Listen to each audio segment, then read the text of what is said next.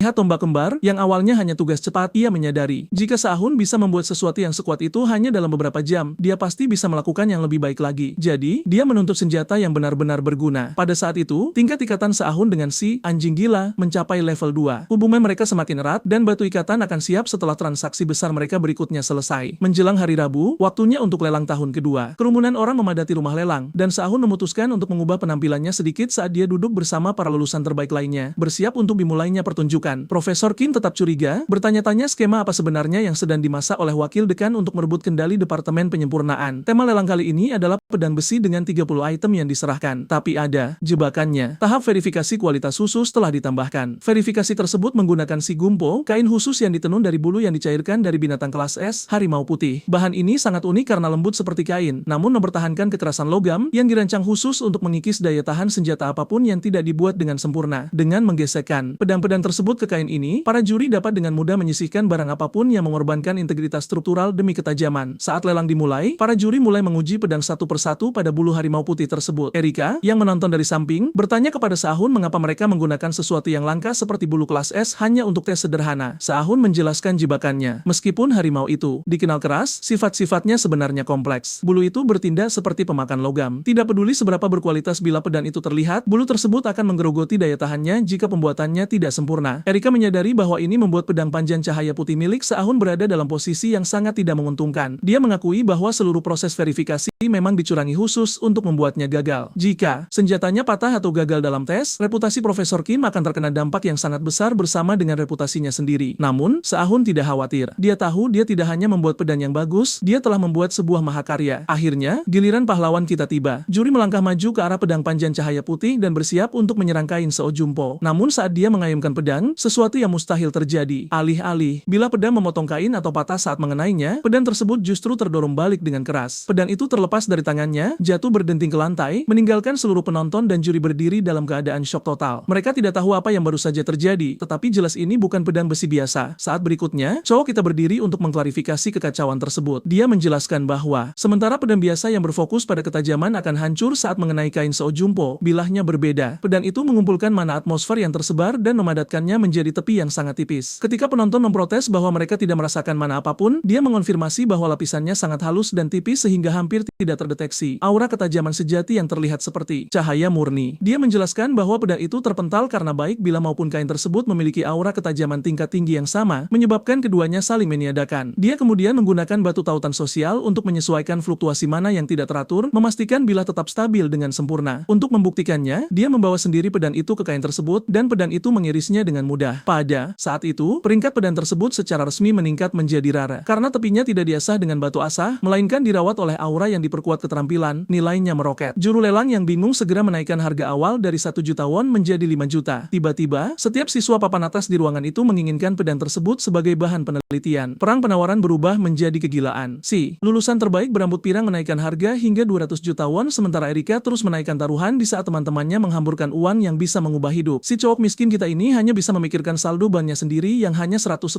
ribuan. Akhirnya, harga mencapai 600 juta won yang mengejutkan, ditawarkan oleh tak lain adalah sang dekan berambut merah. Jack tertinggal dengan kesal di pinggir lapangan. Kakaknya telah memerintahkannya untuk membelinya dengan harga berapapun, tetapi bahkan dia tidak bisa menandingi tawaran dekan. Profesor Kim hanya menonton dengan senyum bangga dan sombong. Kemudian di kantor Ryu, uang tersebut disetorkan ke rekening Sahun. Dekan menjelaskan bahwa dia berencana menggunakan pedang itu di zona bahaya nyata daripada membiarkannya terbuang percuma dalam pelatihan. Memanfaatkan momen itu, dia memintanya untuk menentukan tujuan penaklukan Yunwal. Itu adalah lokasi yang biasanya dicadangkan untuk latihan tahun pertama. Dan meskipun sang dekan ragu karena protokol, Sahun memikatnya dengan berjanji akan memberinya persenjataan khusus saat mereka kembali. Dia setuju seketika dan menetapkan jadwal untuk minggu depan. Kenyataannya, Yunwal hanyalah alasan. Dia sebenarnya sedang berburu item kelas khusus yang pernah dimiliki oleh Jurgen Krueger, pemimpin grup Urdan, nekromanser terkuat di dunia. Sementara itu, Jack yang kalah melapor kembali kepada Arya. Dia sudah tahu Jack kalah dalam penawaran, tapi dia memutuskan untuk membiarkannya dengan sebuah harga. Dia memberitahu Jack bahwa karena dia berbagi kelas kontrol tubuh dengan Sahun, dia harus menggunakan kesempatan itu untuk membawanya kepadanya. Sebagai imbalannya, dia berjanji akan menangani ayah mereka terkait upacara suksesi dan bahkan mengisyaratkan bahwa dia bisa membuat Jack keluar dari posisinya sebagai lulusan terbaik sebelum kelulusan. Termotivasi oleh kesempatan untuk bebas, kakaknya bertekad untuk berhasil dengan biaya berapapun. Saat dia pergi, Arya memikirkan kembali komentar Sahun tentang dirinya yang menyebalkan. Anak itu benar-benar mulai membuat sarafnya terganggu. Keesokan harinya, cowok kita menyerahkan tugas utama bersamanya untuk kelas. Penyempurnaan atribut tombak pendek yang sama yang digunakan Shanghai dalam pertarungannya. Satu adalah tombak merah dengan atribut api, dan yang lainnya adalah tombak hitam dengan atribut gelap. Profesor itu tercengang dengan keahliannya, mencatat bahwa rumusnya sangat tepat. Mereka bahkan memperingatkan pengguna jika kontrol mana mereka sedikit saja melenceng. Intinya, ini bukan sekadar senjata, melainkan alat pelatihan yang sempurna. Profesor memberinya nilai sempurna dan membebaskannya dari kehadiran di masa depan, menyebutkan bahwa pada tingkat ini, Se-ahun bisa lulus sekarang juga. Setelah mendapatkan tombaknya kembali, dia pergi ke ruang pelatihan untuk kelas kontrol tubuh. Dia menemukan Jack sudah ada di sana. Karena Se-ahun tiba lebih awal untuk menyisipkan latihan, dia menawarkan untuk pergi, tetapi Jack menghentikannya untuk meminta bantuan. Cowok kita menolak sebelum Jack bahkan bisa menyelesaikan kalimatnya. Dia sudah tahu Arya mengirim Jack untuk mendapatkan senjata darinya. Sebenarnya, tujuannya adalah untuk menjaga minat Arya tetap tinggi, persis seperti yang dia lakukan pada Ryu. Itu sebabnya dia tidak akan memberikan hasil kerja yang biasa-biasa saja. Si pirang, yang putus asa untuk memberikan hasil bagi kakaknya, mengeluarkan palu berkualitas tinggi, palu api hitam, dan memusulkan taruhan. Jika Se-ahun menang dalam pertarungan, dia bisa menyimpan palu itu. Jika Jack menang, Se-ahun harus menempa senjata untuk Arya. Cowok kita setuju, tetapi dengan satu syarat. Jack tidak boleh menyebut nama kakaknya selama sebulan penuh, dan dia harus memberitahu kakaknya tentang syarat diam ini juga. Dengan taruhan yang ditetapkan, cowok kita menyiapkan dua tombak barunya. Jack tidak berencana untuk tertangkap basah seperti terakhir kali. Dia memutuskan untuk mengeluarkan semua kemampuannya sejak awal, memadatkan sejumlah besar mana ke dalam tinjunya, kekuatan luar biasa yang sama yang dia gunakan untuk menghentikan pukulan Shanghai tempo hari. Melihat ini, cowok kita menonaktifkan batu tautan sosialnya dan mengaktifkan Blue Tony Iron melalui keterampilan jejak ikatan miliknya. Jack memperhatikan kuda-kuda cair Se-ahun dan bertanya-tanya, apakah menjadi pandai besi memberinya keuntungan alami dalam menangani berbagai senjata. Namun, si pirang tetap percaya diri. Dia tidak percaya Se-ahun bisa mengalahkannya hanya dengan terbiasa dengan senjata. Dia menyerbu dengan tinju yang siap untuk mengakhirinya, tetapi benar-benar bingung ketika Se-ahun melangkah mundur dengan mudah dan menghindar. Kemudian Se-ahun memulai teknik tombak Flame Whale Ember yang mengirimkan gelombang kejutan ketakutan melalui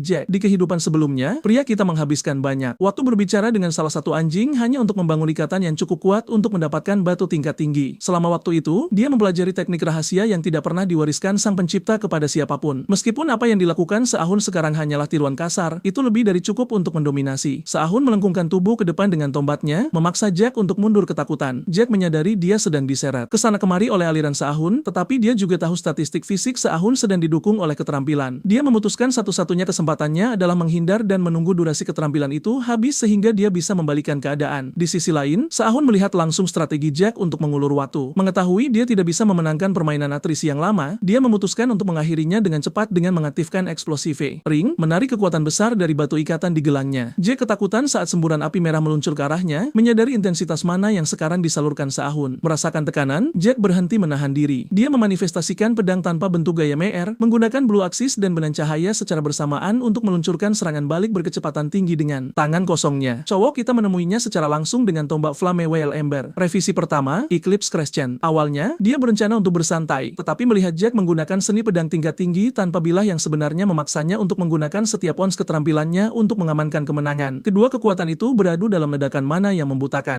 Saat debu akhirnya mengendap, kedua anak laki-laki itu berada di titik buntu yang sempurna. Tinju Jack hanya berjarak 1 mm dari wajah Se-ahun, sementara ujung tombaknya ditekan dengan kuat ke leher Jack. Jack terdiam sejenak sebelum akhirnya mengakui kekalahannya. Setelah Jack mengakui kekalahannya, kedua anak laki-laki itu menjadi tenang, dan hal pertama yang disarankan Se-ahun adalah mereka menyebut pertandingan itu sebagai hasil imbang. Jack menolak, berargumen bahwa karena dia menggunakan keterampilan yang hampir fatal, itu dianggap sebagai kekalahan bagi si pirang. Frustrasi, Jack dengan keras mengutuk ketidakmampuannya menggunakan pedang. Cowok kita sudah menyadari masalahnya. Terlepas dari reputasi legendaris Maya dalam ilmu pedang, Jack tidak bisa menggunakan bilah karena dia akhirnya menghancurkan setiap senjata yang disentuhnya, bahkan senjata dengan daya tahan tinggi. Untuk mendiagnosis masalahnya, Se-ahun meminta Jack untuk mengulurkan tangan kanannya, rileks, dan menjaga mana tetap diam. Sementara Jack bertanya-tanya apa yang terjadi. Dia panik saat Se-ahun tiba-tiba memukul telapak tangannya dengan palu. Melalui ini, cowok kita menyimpulkan bahwa masalahnya adalah hal terasi, bukan sekadar penguatan material. Dengan erangan, Jack menuntut penjelasan. Yang mengejutkan, Se-ahun berjanji untuk menempa pedang khusus untuknya. Pada saat itu, dia juga mengambil batu ikatan dari Jack yang merupakan batu kompresi tingkat tinggi dengan kualitas superior. Itu sempurna untuk memadatkan mana yang diserap meskipun biasanya pecah jika kepadatannya melebihi daya tahannya. Se-ahun berjanji untuk membuat pedang yang tidak akan pecah di bawah tekanan itu. Sementara itu, guru mereka yang telah menguping membangun ikatan dengan cowok kita juga. Saat Jack melangkah keluar, sang profesor meminta pembicaraan pribadi. Dia curiga tentang bagaimana Se-ahun yang seharusnya hanya seorang pandai besi, tiba-tiba begitu mahir dengan tombak. Dia menuntut penjelasan atas kuda-kudanya yang sangat sempurna. Se-ahun mengeluarkan batu tautan Erika dan menjelaskannya sebagai keterampilan buff sederhana yang memungkinkan otot-ototnya meniru tubuh orang lain. Dia mendemonstrasikan keterampilan itu itu mencatat bahwa beban fisiknya sangat besar karena memaksa gerakan tersebut ke tubuhnya. Profesor menyadari ini adalah peniruan pengamatan dan meminta maaf atas kecurigaannya. Dia mengungkapkan ada iblis, doppelganger dari Pandemonium dengan kemampuan yang sama. Entitas jahat ini membunuh pahlawan dengan menyalin keterampilan mereka dan Profesor dengan jelas menyimpan dendam terhadapnya. Se-Ahun menyadari ikatan Profesor terbentuk karena dia curiga dia adalah iblis itu sendiri atau melihatnya sebagai kunci untuk menemukan monster tersebut. Ketika cowok kita menunjukkan bahwa dia memahami betapa seriusnya ancaman iblis, wajah sang Profesor menjadi cerah, mencatat bahwa anak muda zaman sekarang jarang peduli pada iblis. Dia mengakui keterampilan Se-Ahun sudah melampaui pengajarannya dan berjanji untuk berbagi lebih banyak setelah semuanya selesai. Cowok kita tahu dia telah membuat sang Profesor tertarik karena keterampilannya sudah setara dengan lulusan terbaik akar meski tanpa latar belakang keluarga sebagai pendukung. Dalam perjalanannya keluar, Se-Ahun mendapat pesan dari Se-Yong-ha yang merasa bersalah dan ingin mengetahui harga untuk bantuan baru-baru ini. Sebagai pembayaran, cowok kita meminta informasi tentang Louis Falan. Meskipun Ha belum mengenalnya, dia berjanji akan menggunakan koneksinya di luar sekte untuk menemukannya. Se-Ahun merenungkan tentang Louis alias anjing peledak yang tidak terkenal Se-Yong-ha di masa lalu dan akan sulit dilacak sebelum cederanya. Yang mengejutkan, Se-Yong-ha menelepon balik hampir seketika dengan detailnya. Louis adalah murid terbaik kedua dari Departemen Elemen, tetapi dia saat ini sedang cuti. Selama pertarungan, tongkat sihirnya sendiri menjadi bumerang, merusak sirkuit mananya secara permanen. Dia sedang menjalani rehabilitasi di rumah sakit umum Ir, tetapi tidak ada perbaikan. Ini mengejutkan Se-Ahun. Jika dia sudah terluka, dia kemungkinan besar sudah menjadi anjing peledak. Saat itu juga, Jack menyusul Se-Ahun dengan heboh bertanya tentang pedang barunya. Memanfaatkan momen itu, cowok kita menunjukkan kepadanya pelaku di balik tongkat sihir Louis yang rusak. Nama-nama yang terlibat adalah keluarga Krueger dan Barrett, besan dan anggota jaringan elit Noblesse. Sebagai harga untuk pedang yang tidak bisa pecah, Se-Ahun menuntut agar Jack menyelidiki kedua keluarga tersebut untuknya. Se-Ahun memberitahunya bahwa akan memakan waktu sekitar seminggu untuk menyelesaikan bilahnya. Si Piran sangat bersemangat sehingga dia dengan antusias menawarkan untuk melakukan apapun sebagai imbalan atas pedang yang benar-benar bisa dia gunakan. Namun kegembiraannya berubah menjadi syok murni saat Se-Ahun memberikan perintah pertamanya. Dia ingin Jack mematahkan lengannya sebersih mungkin. Ternyata ini semua adalah bagian dari rencana pahlawan kita untuk mengamankan izin masuk ke rumah sakit umum Ur. Untuk mendekati targetnya, dia butuh alasan untuk berada di sana, dan lengan yang patah dengan rapi adalah tiket yang sempurna. Adegan beralih ke rumah sakit di mana staf menonton dengan napas tertahan saat Louis Falan dengan keras kepala mencoba melatih sihirnya. Dia mencoba memanifestasikan peluru lava tetapi cederanya kambuh, menyebabkan rasa sakit yang menyiksa. Dia mengerang tetapi matanya melebar karena ngeri saat dia mendengar para dokter mengonfirmasi fenomena arus balik mana. Suara itu memicu kilas balik ke momen tepat saat dia menerima cedera yang mengubah hidupnya. Dokter utama segera memerintahkan eksperimen untuk dihentikan dan menyuruh staf untuk memberikan penetral mana. Louie mencoba menawar, dengan putus asa meminta istirahat singkat sebelum melanjutkannya. Namun, dokter itu tegas. Karena kondisinya yang memburuk, dia membatasi rehabilitasinya hanya 50 upaya sehari dan menurunkannya untuk hanya berlatih sihir tingkat pemula. Berita itu membuatnya ngeri. Bagi seorang murid terbaik kedua, diturunkan ke dasar-dasar terasa seperti hukuman mati bagi karirnya. Kepanikan melanda. Dia memohon kepada dokternya untuk satu kesempatan lagi, tetapi keputusasaannya menyebabkan mananya bocor keluar dari sistemnya secara tak terkendali. Staf melihatnya lepas kendali, menyiapkan obat penenang untuk menenangkannya. Dia bergegas menuju dokter, berteriak bahwa dia masih bisa melakukannya, tetapi seorang anggota staf lebih cepat menancapkan suntikan obat penenang ke tubuhnya dan akhirnya membungkamnya. Kemudian, dia bangun sendirian dan mengutuk keputusasaan yang merenggut kesempatannya untuk melakukan eksperimen. Dia memutuskan untuk mengambil tindakan sendiri. Jika jalur medis resmi tidak berhasil, dia harus mencari cara lain melalui meditasi atau latihan fisik. Tepat saat dia bersiap untuk bergerak, seseorang menyodok kepalanya. Dia mendongak untuk melihat Se-Ahun berdiri di sana, lengannya dalam gips, tepat di tempat yang dia inginkan. Kita benar. Dia melukai dirinya sendiri dengan sengaja hanya untuk bersilangan jalan dengan Louis di rumah sakit. Adegan berkedip kembali ke kehidupan masa lalunya, kembali ke pertama kali mereka bertemu ketika separuh kota terbakar. Mereka kebetulan berada di gedung yang sama saat peringatan serangan udara darurat berbunyi, memaksa semua orang untuk mengungsi. Se-Ahun hampir tidak berhasil keluar hidup-hidup, tetapi saat dia melarikan diri, dia menangkap mata Louis. Saat itu, dia berasumsi dia adalah salah satu dalang di balik kekacauan itu, menilai dari status peringkatan miliknya. Di masa sekarang, Se-Ahun menyintaknya kembali ke kenyataan dengan mengulangi pertanyaan yang persis sama dengan yang sedang dia pikirkan. Apa yang dia lihat? Louie langsung menjadi geram, menuntut permintaan maaf karena dia menabraknya, tetapi dia saat ini terlalu lemah untuk melakukan banyak perlawanan. Pahlawan kita memutuskan untuk bermain sebagai pria budiman, menawarkan untuk mengantarnya kembali ke kamarnya atau memanggil perawat. Pilihan kedua adalah hal yang tidak bisa dimulai baginya. Jika dia tertangkap keluar dari tempat tidur, staf akan mengurungnya selamanya. Dia dengan enggan membiarkan pria itu membantunya kembali ke kamarnya, mengutuk kelemahannya sendiri karena tidak bisa menangani pria acak dengan lengan patah. Begitu di dalam, dia membantunya menemukan inhaler yang terkubur di lacinya. Dia menggunakannya dan akhirnya merasa lega. Namun, cowok kita tidak hanya menontonnya bernapas, dia mengamati mananya. Saat dia melacak aliran energi selama inhalasinya, dia menyadari ada sesuatu yang sangat salah. Dia mengejutkannya dengan mengklaim bahwa alih-alih benar-benar merawatnya, inhaler itu justru membuat kondisinya memburuk dan merobek tenggorokannya. Louie membeku, terpana bahwa orang asing membuat pernyataan yang begitu berani. Saat berikutnya, ekspresinya menjadi gelap seketika. Dia menuntut dia mengulangi perkataannya dengan suara rendah yang berbahaya, tetapi Se-ahun tidak berkedip. Dia menggandakan lainnya tepat saat sebuah pengumuman berbunyi melalui interkom rumah sakit. Se-ahun dibutuhkan di stasiun perawat lantai 2 segera. Sebelum dia pergi, dia memberinya satu nasihat terakhir. Jauhi inhaler itu. Mengetahui dia berasal dari departemen penyempurnaan hanya membuat kebenciannya berkobar. Dia berteriak padanya untuk keluar, membentak bahwa dia tidak butuh nasihat dari seorang pandai besi rendahan. Jelas bahwa setelah kecelakaannya, dia telah mengembangkan kebencian mendalam bagi siapapun yang terkait dengan penempaan. Meskipun permusuhan itu, Se-ahun terkejut melihat pemberitahuan. Dia sudah membangun ikatan dengannya. Dokter memberitahunya bahwa patah tulang bersihnya memerlukan perawatan seminggu dan istirahat 1 minggu lagi. Dengan 2 minggu waktu yang tersisa, cowok kita sudah mulai merencanakan. Tujuannya adalah untuk menyembuhkan sirkuit mana Louis yang rusak. Tapi prioritas pertamanya adalah menghancurkan inhaler itu, yang dia tahu sebenarnya adalah pengikis mana yang menyamar. Sebagai langkah pertama, dia memberitahu Dr. Louis, mengklaim dia melihatnya mengalami kejang saat mencoba memaksakan sihirnya. Dia tahu staf medis akan mengurumnya demi keselamatannya, menjaganya tepat di tempat yang dia butuhkan. Keesokan paginya, cowok kita menelepon Jack untuk pembaruan tentang 2 pelakunya. Jack mengakui bahwa kecelakaan Louis berbau mencurigakan. Dia menyebutkan Menara Gading, organisasi independen yang mensponsori kadet sihir di luar pengaruh bubble kekuasaannya atas siswa mutlak. Ternyata Menara Gading sedang memilih siswa beasiswa dari kelas tahun kedua, dan Louis adalah pesaing teratas. Selama pertandingan seleksi, tongkatnya yang disediakan oleh keluarga Barrett meledak. Karena keluarga Barmet dan Krueger bekerja sama, jelas mereka bekerja sama untuk menghancurkannya. Namun, Se-ahun lebih khawatir tentang inhaler tersebut. Dia bertanya kepada Jack apakah ada hal aneh lainnya. Jack menyebutkan bahwa Profesor Charles dari Departemen Elemen telah berusaha keras untuk mensponsori perawatannya. Di permukaan, itu terlihat seperti guru baik yang membantu siswa, tetapi naluri Se-ahun mengatakan itu adalah jebakan. Sebelum menutup telepon, Jack dengan gugup meminta Se-ahun untuk memeriksa orang-orang yang khawatir tentang cederanya. Jadi, setelah beberapa saat, cowok kita memulai dengan mengirim pesan kepada Seon-ha, memberitahu si anjing gila untuk bermain baik jika dia bertemu Jack, yang secara mengejutkan disetujui Seon-ha. Jack juga menyebutkan Erika khawatir, tetapi karena Se-ahun tidak memiliki nomornya dan menganggap dia bukan tipe orang yang akan membuat keributan, dia memutuskan untuk berurusan dengannya nanti. Fokusnya kembali ke targetnya. Dia berjalan ke kamar Louis dan mengetuk. Segera setelah dia menyadari itu dia mengulurkan tangan, meraihnya, dan menariknya ke dalam, membanting pintu hingga tertutup. Dia sangat marah. Berkat aksi kecil Se-ahun dengan dokter, dia telah ditempatkan pada istirahat total selama 2 minggu, dan intensitas rehabilitasinya telah dikurangi menjadi level 1. Dia telah mencurahkan darah, keringat, dan air mata ke dalam pemulihannya selama 6 bulan terakhir, dan sekarang, dia merasa dia telah merusak segalanya dalam 1 hari. Saat cowok kita mengangkat masalah inhaler itu lagi, dia membentak bahwa dia benar-benar mendengarkan peringatannya dan berhenti menggunakannya. Setelah mananya terbakar oleh tongkat sihir Barmet yang rusak, dia belajar pelajarannya tentang mempercayai peralatan secara membabi buta. Namun, dia benar-benar tercengang ketika dia dengan tenang mengklaim dia bisa menyembuhkannya. Dia secara mengejek bertanya apakah dia bahkan tahu apa mana burun itu. Se-ahun tidak bergeming. Dia mengonfirmasi bahwa itu adalah penyakit yang tidak dapat disembuhkan, sesuatu yang bahkan pendaki puncak legendaris belum menemukan obatnya. Louis skeptis tetapi cukup penasaran untuk mendengar teorinya. Dia mulai dengan inhaler yang diberikan profesornya. Alih-alih hanya berbicara, dia memutuskan untuk menunjukkan kebenaran kepadanya. Menggunakan ikatan roh ilahi, dia memvisualisasikan sirkuit mananya. Dia menjelaskannya dengan sederhana. Sirkuit aslinya dibangun untuk 110V, tetapi area yang tererosi di lehernya telah dinaikkan secara artifisial menjadi 220V. Matanya melebar karena ngeri saat dia melihat pola mana yang tidak stabil yang sama bermanifestasi di tenggorokan Se-ahun sendiri saat dia mendemonstrasikan efeknya. Dia menjelaskan bahwa konflik tegangan konstan ini menyebabkan kelebihan beban abadi, akhirnya membuat mustahil untuk menggunakan mana sama sekali. Saat kesadaran itu meresap, dia teringat kembali ke momen Profesor Charles memberinya inhaler. Profesor itu berjanji itu akan efektif untuk luka-lukanya, mendesaknya untuk menggunakannya untuk mengatasi mana burn dan memberitahunya untuk tidak pernah menyerah meskipun sakit. Louie telah berterima kasih padanya saat itu, merasa bersyukur atas dukungannya. Sekarang berdiri di kamar rumah sakitnya dengan gigi terkatup, dia akhirnya menyadari dia telah dipermainkan sejak awal. Oleh karena itu, dia bersumpah untuk membalas dendam pada profesor itu, dan cowok kita menghela napas lega saat cahaya kewarasan kembali ke matanya. Dia dengan jujur menjelaskan bahwa meskipun dia tidak bisa secara fisik menyembuhkan luka mananya sebagai pandai besi, dia bisa mengkalibrasi ulang penggunaan mananya sehingga dia bisa merapal sihir lagi. Merasakan ada yang tidak beres, Louis bertanya apa yang dia inginkan sebagai imbalannya. Pria kita langsung. Dia ingin dia bergabung dengannya dalam mengubah masa depan dengan menjelajahi 6 malam iblis. Dia akhirnya tersenyum dan menjabat tangannya, menyegel kesepakatan itu. Kemudian, cowok kita menyerahkan sekantong cherry yang membuatnya benar-benar bingung. Dia menjelaskan bahwa rasa sakit yang dia rasakan berasal dari mana murni yang melewati. Sirkuit di lehernya rusak. Biasanya, seorang penyihir harus mengalirkan mana murni ke seluruh tubuh untuk merapal mantra. Itulah alasan kenapa dia terjebak. Solusinya, dia harus melewati sirkuit itu dengan memurnikan mana langsung di lidahnya. Sebuah kemampuan yang disamakan Se-ahun seperti memasukkan gajah ke dalam kulkas. Louie tidak percaya dia bisa melakukannya karena hampir tidak ada sirkuit di sana. Namun, Se-ahun meyakinkannya bahwa hanya dialah yang mampu. Faktanya, dia sendirilah yang menemukan metode ini di kehidupan sebelumnya yang membuatnya dijuluki sebagai anjing peledak. Pelatihannya sangat berat. Pertama, dia harus memakan ceri dan memanipulasi batangnya dengan sangat hati-hati hanya menggunakan lidah dan mana. Se-ahun mendorongnya lebih jauh, memaksanya menggigit tongkat sambil meneriakkan kalimat-kalimat sulit, meresapinya dengan mana dan emosi yang meluap. Setelah seminggu pelatihan gila ini, dia merasa frustrasi, merasa hanya pengucapannya yang membaik, bukan sihirnya. Namun, dia akhirnya meminta maaf dan ingin melanjutkannya. Se-ahun, di sisi lain, akhirnya mengungkapkan rahasianya. Seluruh proses ini adalah tentang memurnikan mana yang digunakan untuk sihir inkantasi. Lao Ye terkejut mendengarnya. Dia menjelaskan bahwa inkantasi hanya membutuhkan inti mana yang kecil dan gambaran mental yang kuat untuk mewujudkannya. Sebagai demonstrasi, dia membentuk manosfere sederhana, menggunakan mantra transformasi untuk menyisipkan elemen ke dalamnya, lalu menggunakan inkantasi akselerasi. Bola itu menjadi begitu tajam dan cepat hingga menghancurkan jendela rumah sakit. Sebelum dia sempat meminta maaf atas kaca yang pecah itu, dia terpaku. Dalam diam, Lao Ye telah menangkap konsepnya. Dia menciptakan manosfere miliknya sendiri. Sesaat kemudian, dia mengembangkannya menjadi bola raksasa yang mengerikan. Se-ahun menatap dengan kagum. Dia diingatkan bahwa meski sihir mengabaikan hukum dunia, seorang penyihir dengan gambaran mental yang kuat bisa menentang hukum sihir itu sendiri. Sang anjing peledak diliputi luapan emosi yang mendalam. Menyadari dia akhirnya bisa menggunakan sihir tanpa merasakan sakit yang menghancurkan jiwa, Se-ahun dengan lembut menyarankan agar dia menangis jika perlu, tetapi dia menolak. Dia tidak akan membuang air mata sampai dia membalaskan dendamnya pada orang-orang yang melakukan ini padanya. Untuk membantunya mengatasi trauma kecelakaan, Se-ahun mengeluarkan ponselnya dan bersiap memanaskan suasana di papan komunitas sekolah. Kemudian, di tempat latihan tiruan Ivory Tower, sekelompok mahasiswa baru berjuang mengalahkan monster kerangka sederhana. Menyaksikan pertunjukan menyedihkan itu, penjahat art saat ini, Goats, dengan mengejek menyuruh mereka pergi. Saat mereka lari, dia menerima telepon dari barmaid yang menyuruhnya memeriksa postingan terbaru di papan Tower Cafe. Saat melihatnya, Goats meledak dalam amarah, mengutuk nama Lao Ye. Louis telah memposting tantangan duel terbuka. Syaratnya ditetapkan. 1 minggu dari sekarang, pukul 1 siang di aula bela diri. Dia mempermalukannya di depan umum, mengatakan Goats bisa menolak jika dia terlalu takut terluka. Sebuah sindiran halus yang bagi Goats adalah penghinaan langsung terhadap harga dirinya. Dengan marah, dia bersumpah akan menghajarnya sampai tidak bisa berdiri lagi. Kembali ke rumah sakit, gadis itu tidak terlalu senang dengan postingan tersebut. Dia khawatir sihir inkantasinya belum cukup kuat untuk mengalahkan Goats dalam duel sungguhan. Sejenak, dia bahkan curiga Se-ahun mungkin mata-mata yang dikirim oleh Pierre Barmouth, tetapi Se-ahun menenangkannya. Dia menjelaskan strateginya bahwa sihirnya bersifat insting dan terikat pada alam bawah sadarnya, tetapi kecelakaan itu membuatnya takut untuk menggunakannya. Duel ini adalah terapi kejut yang dia butuhkan untuk memecahkan traumanya. Ketika dia khawatir kekalahan justru akan memperburuk trauma, Se-ahun meyakinkannya bahwa dia memiliki kepercayaan penuh padanya. Pada saat itu, Se-ahun mengeluarkan batu ikatan darinya, yang ternyata adalah batu air yang sekarat, material kualitas tertinggi yang berspesialisasi dalam memperkuat properti mana yang dimasukkan ke dalam biji. Itu adalah komponen sempurna untuk persenjataan barunya. Lao Ye merasa lega sejenak sampai dia melihat Se-ahun mengenakan sarung tangan untuk pemeriksaan mulutnya, yang memicu Lao Ye untuk mulai menggonggongkan kata-kata kasar padanya. Sementara itu, rumor menyebar luas di kampus. Orang-orang mulai curiga bahwa Goats adalah dalang dibalik cedera Lao Ye, terutama karena itu terjadi tepat sebelum seleksi beasiswa. Goats mulai merasa tertekan. Dia sudah ditegur oleh kakak laki-lakinya yang menyuruhnya membereskan kekacauannya. Dia tahu mereka diam-diam menikmati kegagalannya, berharap menggunakannya sebagai alasan untuk merebut otoritas atas afiliasi grup UR. Saat Pierre Barmouth muncul, Goats membentaknya. Semua orang tahu mereka ada di balik plot itu dan Goats kesal karena rencana awalnya hanyalah membuat Louis dikeluarkan atau dipenjara. Pierre lah yang mengubahnya menjadi melukainya secara fisik. Pierre menawarkan permintaan maaf yang dangkal, tetapi Goats tidak butuh kata-kata. Dia ingin rencana yang solid untuk mengamankan posisi mereka sebagai penerus. Pierre meyakinkannya dengan nada gelap, menjanjikan bahwa dia memiliki cara sempurna untuk menangani situasi tersebut.